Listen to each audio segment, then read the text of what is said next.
وجود نه کمې تو د بېوسۍ نه راحتې زما په دې لاسونو به پولې نه راحتې پښتونه تا خو دومره ډېر دردونه وزغملې دا ولې د قبر نه سلګی نه راحتې یو طرف ته مورچه ساتلي او بل طرف ته شعرونه لیکلي نو ګرانه نه ده صابر صاحب وایي چې هر څوک د مینې لارې ګرانې دي ګرانې همایونو ته اسانې دي ستړې ستومانه زما زړه وساتي وخاندي ماله په کړس کړس راشي زما باڼه له احترامه ټیټ شي د جانان نوم چې مقدس راشي د جب کې راته داسې کشارې غونته ښکاري که څه پینټې مینټې پکې روباسي چې وخورو مړه هم پته نه لګي چې څه به یې پکې زه خو نسوار هم نه کوم دا مې ست مانځله تللی وم نو مور مې راته ست یاد کړي هغې له مې ست راغشتي وم چې ته رالی مې جیب کې پاتې شو خوب وینم مزاحده چې د دې تعبیر به څه وي سیزي مې د بچي نه څوک کتاب په تناره کې مونږ ځکه د پردۍ ژبې محتاج یو عجیده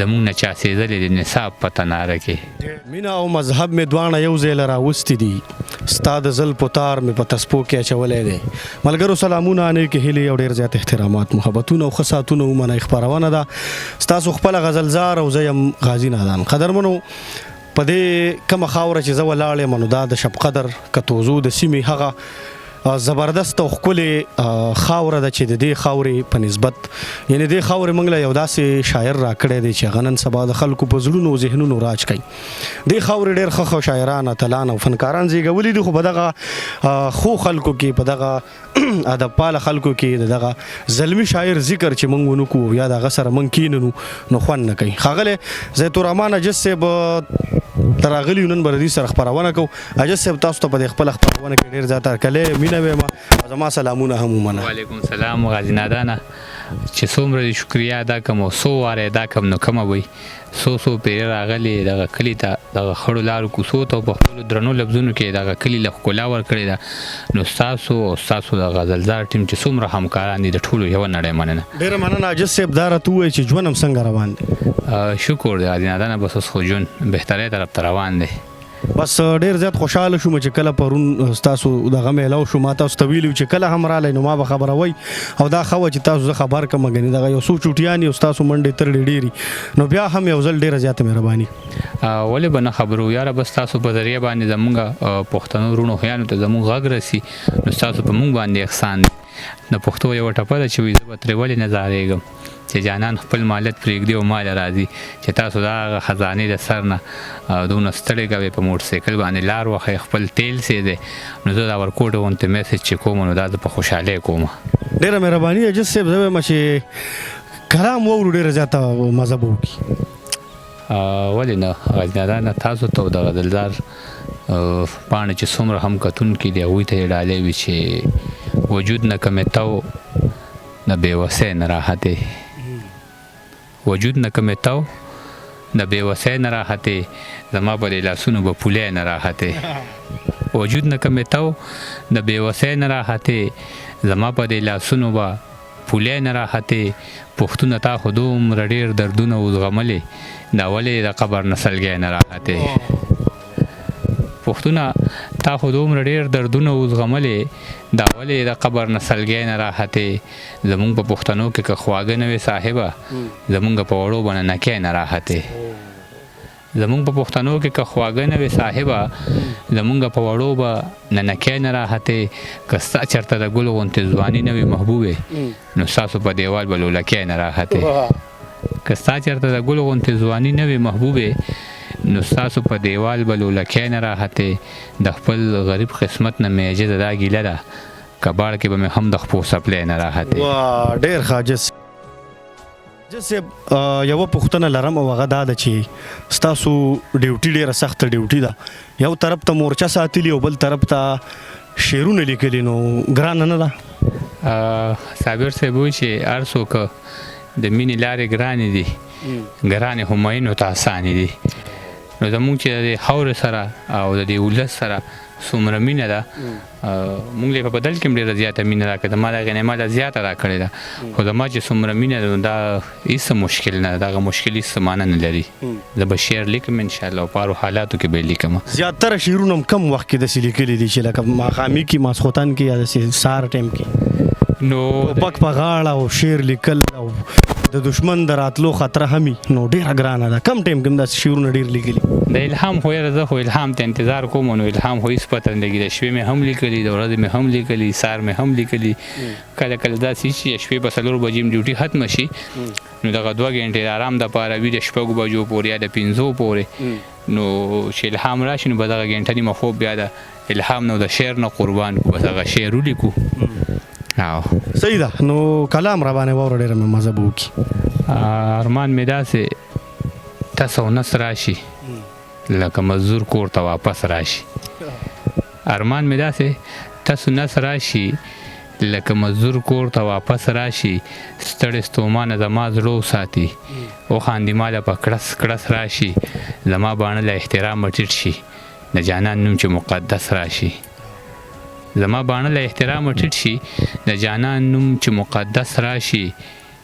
خدای قربان دې شم د آباد سړی، قابل د خر نه وي په آس راشي.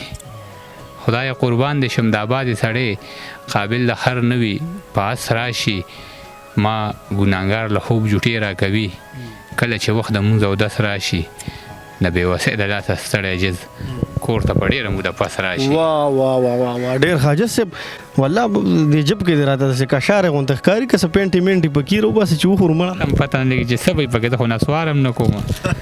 دا مې ست مانځه له تللی وم نو مور مې راته ست یاد کړي وو، هغې له مې ست راغشتي وم چې ته راغلی مې جیب کې پاتې شو. مړه زما خو زړه ښه ومل چې ته پینټې و پکې دا مړی به پرې لږه خوږه کړو. زه هم حیران شوم چې زه خو نسوار هم نه کوم چې د څه کشار وي، خو ښه هغه ست دی. دا مور له مې راغشي خو چې تا ته مې لار کې ملاقات وشو نو بس کور ته ورنغله، ما مې جیب کې پاتې شو.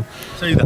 عاجز صاحب د مور سره ستاسو په شعرونو کې ډېر زیات د مینې اظهار په بار بار مختلفو ځایونو کې کړی دی. داسې ښکاري مور خو خیر پارچا باندې ګرانه خو ستاسو سره لکه چې ډېره زیاته مینه ده. یاره بالکل ملګري په دې خبرو باندې اعتراض هم کوي چې وایي د پلار ذکر هم پکار دی. نو پلار مونږ لیدلی نه چې پلار څنګه وي، ځکه چې 15-16 کاله وړاندې وفات شوی دی. هغه وخت کې مونږ 3-4 کالو نو دغه زمونږ مور هم ده او پلار هم دی. مونږ له ډېره زیاته مینه راکړې ده، خپل ویښتې راته سپین کړي دي. نو وی به پارچا به ګرانې، خو زه یم چې زما شانتې به چاته مور نه ګرانه. نو صحیح ده. الله پاک دې ستاسو مور له ډېر عمر ورکړي او زه وایم چې یو کلام واورو ډېره مزه به وکړي. چې د قتلونو په الزام کې ګرځي هغه سړی خو په احرام کې ګرځي. چې د قتلونو په الزام کې ګرځي هغه سړی خو په احرام کې ګرځي.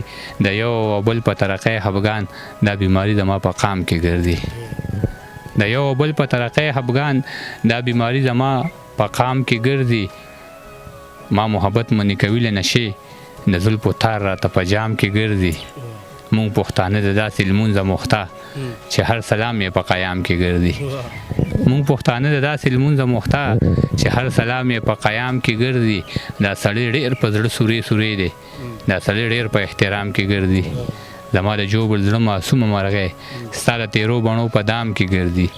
عاجز سحر چرته جومات کې ګورې پټن ټکور پسې ماښام کې ګرځي.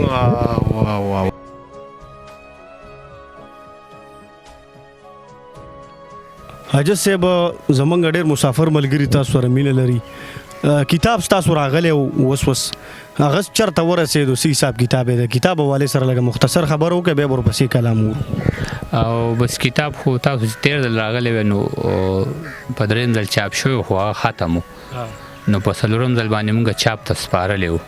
نو اوس هغه هم راغلی دی او زمونږ لاس وله راغلی دی او مونږ چې کوم ملګرو ته لیږو نو هغه هم ما تاسو مخکې ذکر کړو چې مونږ یې مطلب دوکانونه له مونږ نه دی ورکړی، خپل کور کې خو داسې چل دی چې آنلاین زمانه ده که نه، کتابونه پسې اوس لکه د انګو او د ټله او د کوواټ دغه ځای نه خو څوک نشي راتلی، خو د آنلاین طریقه ډېره ښه ده. نو دغه څه طریقه تاسو کوئ بیا؟ او به داسې ډېر ملګري چې هغوی د خپل یونین کونسل نه یا د مصروفیاتو په وجه یا د بدامنو په وجه نشي وتی، نو هغه مونږ نمبر یې ورکړي. زما د رور نمبر دی 0346 36 25 868. دا د هغوی د وټساپ نمبر هم دی او ټلیفون هم دی. نو بس 400 د کتاب خپله بیه ده او 600 روپۍ ډاکخانې والا اخلي. نو به 1520 روپۍ سړي ته مطلب خپل کلي ته رسي. نو چې چاته هم پکاري او بیا مونږ د سیاب ملګري ذکر کړو په ملکان درګۍ کې په عظیم خان پلازا کې د هغوی دوکان دی. دغلته چې نږدې کوم ملګري نو ستاسو خبره چې ډاکخانو له چکر نه هم بچ وي نو هلته د سیاب دوکان ته ورتلی شي عظیم خان پلازا او دلکې بازار هغه سره پازدان موبایل سنټر د موبایل یو دکان دی سره پای کې پراته وي. صحیح ده. نو کلام ور وجه صاحب ډیره مهرباني وکړه. ها زغمل نشو خدایا نور عذاب پته ناره کې زغمل نشو خدایا نور عذاب پته ناره کې تر څو به مونږ سوزو د پنجاب پته ناره کې. سحر مې بیا په کلي کې سو ښکلې زلمې مړ وي د شپې چې خوب کې ووینم ګلاب په تناره کې. سحر مې بیا په کلي کې سو ښکلې زلمې مړ وي د شپې چې خوب کې ووینم ګلاب په تناره کې.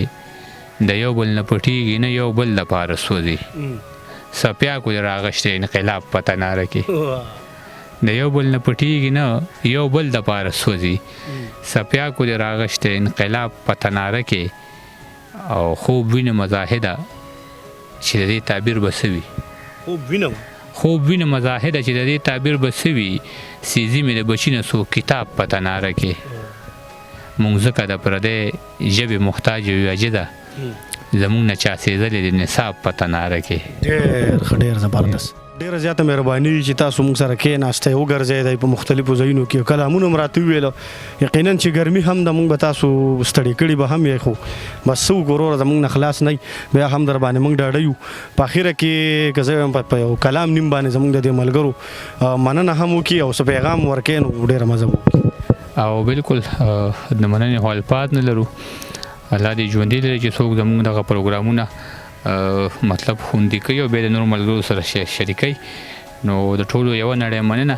د ګرمۍ ذکر تاسو وکړو نو الله تعالی دې د خیر او د رحمت باران وکړي ځکه چې زموږ کوم وروڼه دي نو دا خو سیندونو ته لاړ شي. ما سره غم زما دغه خویندو وي دغه میاندې او دغه ماشومان وي کوم چې بهر نشي راوتی سیندونو ته نشي تللی داسې هواګانو له نشي تللی.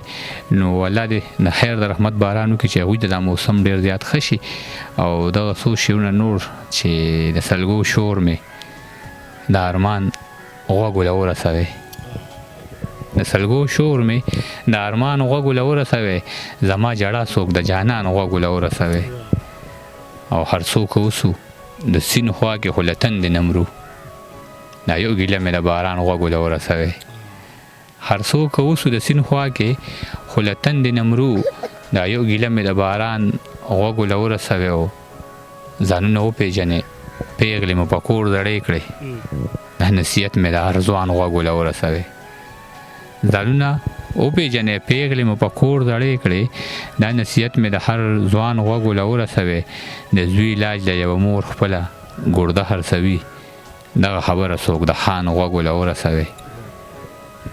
عجیب سړی یم فنکارانو درته سوال کومه زما دا غږ لږ د دوران غوږو له ورسوي. ډېره مننه. څه پیغام لرئ څه خبره څه ارمان څه خواهش؟ بس ارمان خو پوره شوی دی یو او د بل تیاری مې شروع کړې ده. خیره تاسو ما مخکې ویلو چې د مور د عمرې مې دی او دغه مې ارمان دی چې په خپلو پیسو باندې مطلب ملګري خو ډېر راته داسې دغه کوي چې چاته به م نه وایو بس ته به خبرې خدای به خبرې مونږ به خبرې خو زه ورته یم چې نه چې زما ضمیر په خپله مطمئن چې په خپلو لاسو کمې پیسې وګټم په هغې باندې مور عمرې له بولم او انشاءالله ډېر زر ده که ښی دی چې زه به که ښی دی زه به هم ځم د مور سره. بس الله دې دغه ارمان ستاسو پوره کړي. ستاسو بیا هم ډېره مهرباني. قدرمنو د عاجز صاحب دغه کتاب یو شاعر له موږ هېڅ هم نور که نه شو ورکولی نو کم از کم د هغه دغه کتاب چې د هغې هېڅ بیه دومره نه په دغه پیسو باندې ماشومان هم خدای شته که خوشحالېږي. خو یو شاعر ته پې دومره حوصله میلاویږي چې د هغه دغه کتاب خرڅېدی شي او هغه ته ډاډ میلاویدی شي هغه ته حوصله میلاویدی شي. او بیا که څوک کتاب هم نشي اخیستی او پیسې ورسره نه وي نو د هغه سره خو دغه یو لاره شته چې زمونږ دغه ویډیو شیر کړي نو زه ډېر ملګري به داسې چې د دغه شاعر ملګري دغه کتاب به لازمي خبره ده چې واخلي. ما د دې ښار هر یو سړي ته آینه نیولې د زیتو الرحمن عاجز صاحب لومبۍ شعري مجموعه ده. ټول ملګري ونازوئ. بیا هم موږ مننه کوو چې موږ له وخت راکو او الله پاک د تاسو او زمونږ ټول ارمانونه څنګه چې عاجز صاحب ذکر وکړو د هغې دغه ارمان سره زمونږ او ستاسو الله پاک پوره کړي. آباد او ښاد او بریالي اوسئ.